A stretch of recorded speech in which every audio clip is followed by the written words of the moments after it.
এই দুনিয়ার পুরো জীবনটা এটা হচ্ছে লালসাময় একটা জীবন, লোভ, মরিচিকা, মায়াজাল। এই মায়াজালে আমরা আটকে আছি, ফলে মৃত্যুর কথা আমরা ভুলে গিয়েছি। পাগলের মতো ছুটছি, আরো টাকা লাগবে, আরো খ্যাতি লাগবে, আরো যশ লাগবে, আরো দাপট লাগবে। আমার এত টাকা দিয়ে কি হবে?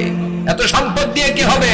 এত ব্যস্ততা দিয়ে কি হবে? তোমার স্টপ, থামুন, অনেক হয়েছে। আন্না, থামুন, take a rest, take a breath and think about death. Think that you have to go back to your Lord. একটু বসেন না, একটু ভাবেন যে আমাকে চলে যেতে হবে, চলে যেতে হবে। এই কোলাহল, এই ব্যস্ততা, এগুলো থাকবে, থাকবো না আমি। সাইয়েদনা ওমর ফারুক বলেছেন, মুতু ক্বাবলা আন তামুতু, মরার আগে একবার মরো। হাসিবু ক্বাবলা আন তুহাসাবু আলাইকুম, তোমার হিসাব নেওয়ার আগে তুমি একবার নিজের হিসাবটা করো না।